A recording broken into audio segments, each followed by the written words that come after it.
हरे कृष्णा, राधे राधे, जय श्री श्याम। दोस्तों, कैसे हो आप सब? आई होप आप सभी ठीक होंगे, मस्त होंगे, स्वस्थ होंगे। आप सभी अपना बहुत बहुत बहुत ध्यान रख रहे होंगे। आज है सफला एकादशी। आप सभी दोस्तों को सफला एकादशी की बहुत बहुत बहुत सारी बधाइयाँ। अभी मैं करने जा रही हूँ सफला एकादशी व्रत की कथा। तो चलिए 2 मिनट भगवान का ध्यान करते, इसके बाद में कथा शुरू कर लेंगे। बोलो कृष्ण कन्हैया लाल की जय, लक्ष्मी नारायण भगवान की जय। श्रीमन्नारायण नारायण नारायण, गोविंद नारायण नारायण नारायण, भजमन नारायण नारायण नारायण, गोविंद नारायण नारायण नारायण। बोलो लक्ष्मी नारायण भगवान की जय। हाथ में तुलसी दल ले लेंगे। सफला एकादशी का व्रत जरूर करना चाहिए। कहते हैं सफला एकादशी का व्रत करने से समस्त कार्यों में सफलता प्राप्त होती है, इसलिए सफला एकादशी का व्रत जरूर कीजिए। बोलो कृष्ण कन्हैया लाल की जय। सफला एकादशी का महात्म्य। सफला एकादशी को भगवान विष्णु के नारायण रूप की पूजा की जाती है। पूजा में भगवान विष्णु की अथवा श्री कृष्ण की प्रतिमा की पूजा की जाती है। दोनों ही एक रूप हैं और साक्षात परब्रह्म है। इस व्रत के करने से समस्त कार्यों में सफलता मिलती है, इसलिए इसका नाम सफला एकादशी है। युधिष्ठिर ने पूछा, प्रभु पौष माह के कृष्ण पक्ष में जो एकादशी होती है उसका क्या नाम है, उसकी क्या विधि है तथा उसमें किस देवता की पूजा की जाती है, यह बतलाइए। भगवान श्री कृष्ण ने कहा, हे राजन, ध्यान से सुनिए, मैं बतलाता हूँ। बड़ी बड़ी दक्षिणा वाले यज्ञों से मुझे उतनी संतुष्टि नहीं होती है जितना एकादशी व्रत के अनुष्ठान से संतोष प्राप्त होता है, इसलिए सर्वथा प्रयत्न करके एकादशी का व्रत करना चाहिए। पौष माह के कृष्ण पक्ष में सफला नाम की एकादशी होती है। उस दिन पूर्वोक्त विधान से ही विधि पूर्वक भगवान नारायण की पूजा करनी चाहिए। एकादशी कल्याण करने वाली है, अतः इसका व्रत अवश्य करना चाहिए। जैसे नागों में शेषनाग, पक्षियों में गरुड़, देवताओं में श्री भगवान विष्णु तथा मनुष्यों में ब्राह्मण श्रेष्ठ है, उसी प्रकार संपूर्ण व्रतों में एकादशी की तिथि सर्वश्रेष्ठ है। राजन, सफला एकादशी को मंत्रों का उच्चारण करके फलों के द्वारा श्रीहरि की पूजा करें। नारियल के फल, सुपारी, नींबू, अनार, आंवला, लौंग, बेर तथा आम के फलों से श्रीहरि की पूजा करनी चाहिए। इसी प्रकार धूप दीप से भगवान की अर्चना करनी चाहिए। सफला एकादशी को विशेष रूप से दीपदान करने का विधान है। रात को वैष्णव पुरुषों के साथ जागरण करना चाहिए। जागरण करने वाले को जिस फल की प्राप्ति होती है वह हजारों वर्ष की तपस्या करने से भी फल प्राप्त नहीं होता है। हे राजन, अब सफला एकादशी व्रत की कथा ध्यान पूर्वक सुनिए।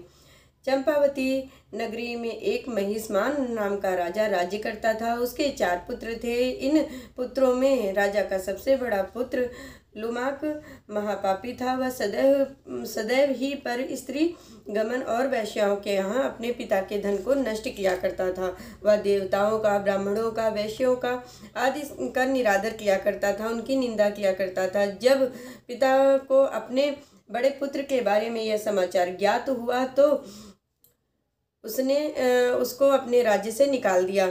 जब लुमाक सबके द्वारा त्याग दिया गया तो वह विचार करने लगा कि अब मैं कहाँ जाऊँ, क्या करूँ, और अंत में एक दिन वह वन को चला गया और रात को अपने पिता की नगरी में चोरी करना तथा अन्य कुकर्म करने लगा। जिस वन में वह रहता था वह भगवान को अत्यधिक प्रिय था। उस वन में एक बहुत पुराना पीपल का वृक्ष था। सब देवताओं का वह क्रीड़ा स्थल था। इसी वृक्ष के नीचे लुम्पक रहता था। कुछ दिनों पश्चात पौष माह के कृष्ण पक्ष की 10वीं के दिन वह वस्त्रहीन होने के कारण शीत से मूर्छित हो गया। उसके हाथ पैर अकड़ गए। सूर्य नारायण के उदय होने पर भी उसकी मूर्छा नहीं गई। सफला एकादशी के मध्याह्न तक वह दुराचारी मूर्छित हो कर ही पड़ा रहा। जब सूर्य की गर्मी से उसे होश आया तो वह अपने स्थान से उठकर वन में भोजन खोजने के लिए चल पड़ा। उस दिन वह जीव मारने में असमर्थ था, इसलिए जमीन पर गिरे हुए फलों को लेकर पीपल के वृक्ष के नीचे आया। जब सूर्य भगवान अस्ताचल को प्रस्थान कर गए तब वह पीपल वह फलों को पीपल की जड़ में रख कर कहने लगा कि हे भगवान, इन फलों से आप ही तृप्त होवें। ऐसा कहकर वह रोने लगा और रात्रि को उसे नींद नहीं आई। इस महापापी के व्रत तथा रात्रि जागरण से भगवान अत्यंत प्रसन्न हुए और उसके समस्त पापों को नष्ट कर दिया।